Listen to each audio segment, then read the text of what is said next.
मुंबईतील जागा वाटपावर आज पुन्हा भाजप आणि शिवसेनेची महत्त्वाची बैठकीला दोन्ही पक्षातील महत्त्वाचे नेते राहणार उपस्थित। बैठकीत जागा वाटपाचा तिढा सुटणार का याकडे लक्ष।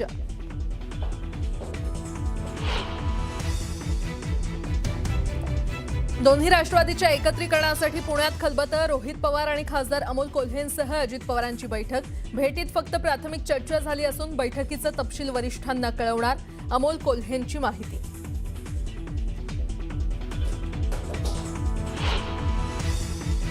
महाराष्ट्रात कुठेही घड्याळासोबत, धनुष्यबाणासोबत, पतंगासोबत किंवा अजून कोणत्या इतर पक्षासोबत जाण्याच्या संदर्भात कुठलाही निर्णय हा झाला नाही। अजित पवारांच्या राष्ट्रवादीसोबत युतीची शक्यता काँग्रेसचे प्रदेशाध्यक्ष हर्षवर्धन सकपाळ यांनी काढली खोडून।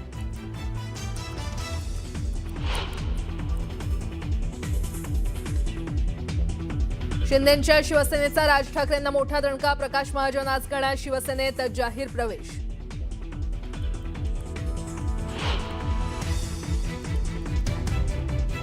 छत्रपती संभाजीनगरात शिवसेना भाजपतील जागा वाटपाचा तिढा कायम। भाजप 55 जागांवर लढण्यासाठी आग्रही। भाजपनं दिलेल्या 35 जागांचा प्रस्ताव शिवसेनेला अमान्य।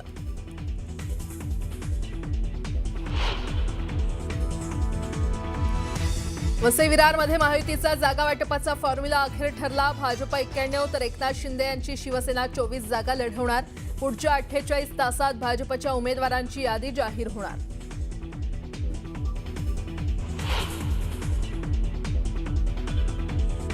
पुण्यात दोन्ही राष्ट्रवादी एकत्र निवडणूक लढवण्याच्या तयारीत असताना काँग्रेसची नवी खेळी। उद्धव ठाकरेंची शिवसेना आणि वंचितसोबत आघाडी करण्याची शक्यता, सूत्रांची माहिती।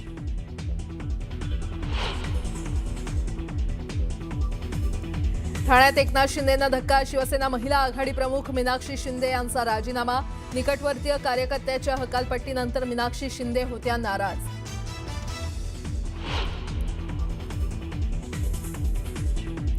बांगलादेशात एका आठवड्याच्या आत आणखी एका हिंदू तरुणाची हत्या। अमृत मंडल नामक तरुणाची जमावानं केली हत्या। परिसरात तणावाचं वातावरण।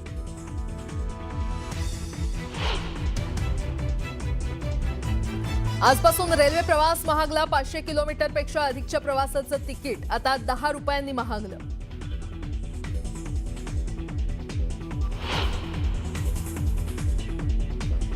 आणि अयोध्येत पारा घसरल्यानं तापमान थेट 4 ते 5 अंशांवर। कडाक्याच्या थंडीमुळे अयोध्येत धुक्याची चादर।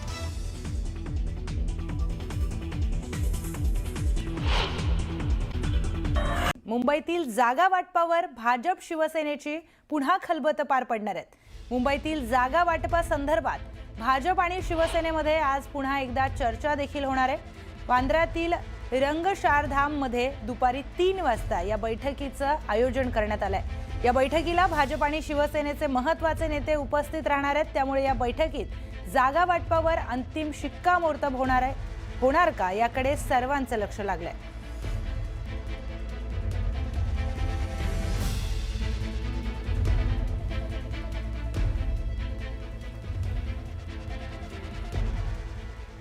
पुढची महत्त्वाची बातमी, पिंपरी चिंचवड महापालिकेमध्ये सत्ता मिळवण्यासाठी दोन्ही राष्ट्रीय मोर्चे बांधणी सुरू केली आहे। उपमुख्यमंत्री अजित पवार त्याचबरोबर खासदार अमोल कोल्हे आणि रोहित पवारांमध्ये महत्त्वाची बैठक झाली। अजित पवारांच्या पुण्यातील निवासस्थानी झालेल्या या बैठकीत जागा वाटपावर चर्चा झाल्याची माहिती आहे।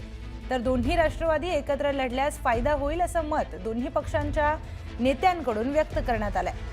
दरम्यान पिंपरी चिंचवडच्या जागांवर प्राथमिक चर्चा झाली अशी माहिती अमोल कोल्हेंनी दिली आहे। या जागा वाटपावर पुढच्या 2 दिवसांमध्ये शिक्कामोर्तब होण्याची देखील शक्यता वर्तवण्यात येते आहे।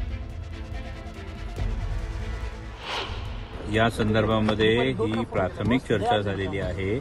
या प्राथमिक चर्चेमधले ज्या काही गोष्टी असतील त्या आम्ही वरिष्ठांच्या कानावर घातल्यानंतर आदरणीय साहेब असतील, सुप्रियाताई असतील, जयंत पाटील साहेब असतील, प्रदेशाध्यक्ष शशिकांत शिंदे असतील यांच्याशी चर्चा करून मग निर्णय होणार आहे। माझी गाडी तिथं होती, कारण मी गाडी माझ्या काही पदाधिकाऱ्यांना दिली होती। त्यांनी मला इथं ड्रॉप केलं आणि मी आत्तापर्यंत इथं आहे। आता 12:30-1 वाजलेले आहेत रात्रीचे। त्यामुळे मी अपडेट अजून घेतलं ना, ते अपडेट घेतलं। चर्चा झाली नाही झाली, आता तिथं असणारे नेते आहेत, अमोल कोल्हे जे होते, मी पिंपरी चिंचवडला त्यांच्याबरोबर होतो आणि त्यानंतर आता इथं तरी आहे. मी अमोल कोल्हेंशी बोलून काय चर्चा झाली आणि काय फायनल झालं हे आपल्याला उद्या कळणार आहे. अमोल कोल्हेच बोलले चर्चेला तुम्ही होते म्हणून. चर्चेला मी पिंपरी चिंचवडला होतोच. तुम्ही जाताना कॅमेरामध्ये दिसले आणि पिंपरी चिंचवड संदर्भात कोल्हे असं म्हटलं की आम्ही सगळेजण होतो चर्चा. त्या चर्चेत कुठेही मी त्या ठिकाणी नव्हतो.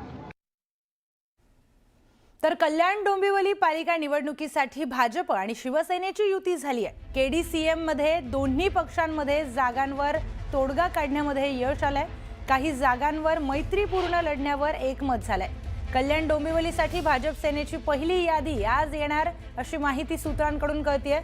तर जागा वाटपावर कोणाला किती जागा द्याव्यात अजूनही गुलदस्त्यात आहे. महापौर, उपमहापौर, स्थायी समिती, सभापती आणि इतर पदांवर लवकरच चर्चा होणार असल्याची माहिती देखील समोर आली आहे.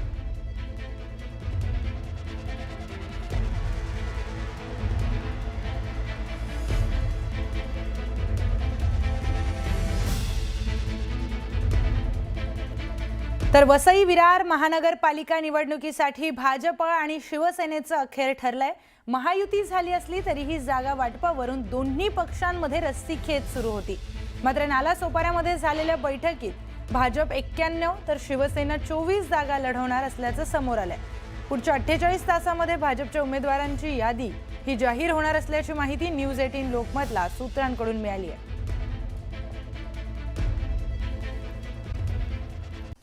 नाशिक भाजपमध्ये पक्षप्रवेशावरून झालेल्या नाट्यमय घडामोडींदरम्यान मनसेतून आलेले दिनकर पाटील यांच्या प्रवेशाची सर्वाधिक चर्चा झाली. त्याचं घडलं असं की ठाकरे बंधूंनी युतीची घोषणा केली. त्यानंतर नाशिकमध्ये मनसे कार्यकर्त्यांनी जोरदार सेलिब्रेशन केलं. यावेळी स्वतः दिनकर पाटील आघाडीवर होते. पेढे वाटत त्यांनी कार्यकर्त्यांसोबत ठेका धरला होता. मात्र अवघ्या 24 तासातच दिनकर पाटील यांनी टोपी फिरवली. महायुतीला खंबीर उत्तर देण्यासाठी ठाकरे बंधू समर्थ असल्याचं सांगणारे दिनकर पाटील काल भाजपच्या विकासाचे गुणगान गाऊ लागले.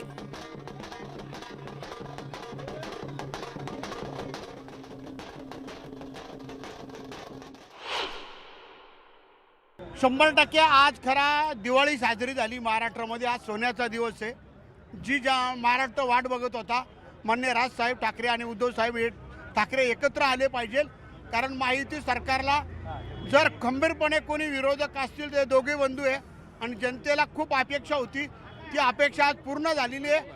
आपण बघाल आता या पुढचं जे राजकारण आहे अतिशय बदलणार आहे. सर्वांगीण विकासासाठी आम्ही या ठिकाणी आलेलो आहोत. तिथे नाराज नव्हतो, आत्ताही नाही आणि यापुढे नाराज राहणार नाही. आता कुठून आलो का मग कोणाबद्दल वाईट बोलू नये. दरम्यान दिनकर पाटील यांनी काय प्रतिक्रिया दिली होती काल आणि आज ते पाहूयात. होते लाडू भरवत होते. हे आमचे जे गेले वीर ते गुलाल उधळत नाचत होते आणि नाचता नाचता तिकडे गेले आणि त्यांनी घेतले. हे निर्लज्ज नक्की कोणाला म्हणायचं? यांना म्हणायचं की घेणाऱ्यांना म्हणायचं? ते असं म्हणतात की विकासासाठी आम्ही जातो. आमची कोणावर नाराजी नाही. ठीक आहे. विकासासाठी आम्हाला जाणं फक्त आवश्यक भारतीय जनता पक्ष आता ट्रम्प पण जाणार त्यांच्या पक्षात. अमेरिकेचा विकास करायचा बरं का. ट्रम्प जाणार आहे. फ्रान्सचा अध्यक्ष मॅक्रॉन जाणार आहे. कारण फ्रान्सचा पण विकास झालेला नाही ना आणि अमेरिकेचा विकास झालेला नाही. तर ट्रम्प आणि मॅक्रॉनला सुद्धा ते त्यांच्या पक्षात घेतील गिरीश महाजन.